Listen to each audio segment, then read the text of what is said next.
ଲୋକଙ୍କୁ ଆର୍ଥିକ ଦୃଷ୍ଟିରୁ ସଶକ୍ତ ତଥା ସାହାଯ୍ୟ କରିବା ପାଇଁ ସରକାର ବିଭିନ୍ନ ପ୍ରକାରର ଯୋଜନା ଜାରି ରଖିଛନ୍ତି। ଏହି ଯୋଜନା ଗୁଡ଼ିକ ମଧ୍ୟରୁ ଗୋଟିଏ ହେଉଛି ଆୟୁଷ୍ମାନ ଭାରତ ଯୋଜନା, ଯାହାର ଲାଭ ଲକ୍ଷ ଲକ୍ଷ ଭାରତୀୟଙ୍କ ପାଖରେ ପହଞ୍ଚୁଛି। ଏହି ସରକାରୀ ସ୍ୱାସ୍ଥ୍ୟ ବୀମା ଯୋଜନା ଅନ୍ତର୍ଗତ ଆୟୁଷ୍ମାନ କାର୍ଡ଼ ଗରିବ ଶ୍ରେଣୀ ଏବଂ ଅଭାବୀ ଲୋକଙ୍କୁ ଦିଆଯାଉଛି। ଏହା ମାଧ୍ୟମରେ ଜଣେ ମାଗଣା ସ୍ୱାସ୍ଥ୍ୟ ସେବାର ଲାଭ ପାଇଥାନ୍ତି।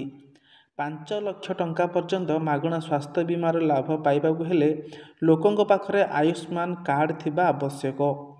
ଏହା ମାଧ୍ୟମରେ କାର୍ଡ଼ଧାରୀମାନେ ମାଗଣା ଚିକିତ୍ସା ପାଇପାରିବେ। ତଥାପି ଆୟୁଷ୍ମାନ କାର୍ଡ଼ 2024 ତିଆରି କରିବା ପାଇଁ କିଛି ଗୁରୁତ୍ୱପୂର୍ଣ୍ଣ ଡକ୍ୟୁମେଣ୍ଟ ରହିବା ଜରୁରୀ। ଯଦି ଜଣେ ଯୋଗ୍ୟ ତେବେ ତାଙ୍କର ଆୟୁଷ୍ମାନ କାର୍ଡ଼ ତିଆରି କରାଯାଇପାରିବ। କାର୍ଡ଼ ଧାରକଙ୍କର ଚିକିତ୍ସା ସମୟରେ ହୋଇଥିବା ସମସ୍ତ ଖର୍ଚ୍ଚ ସରକାର ବହନ କରନ୍ତି।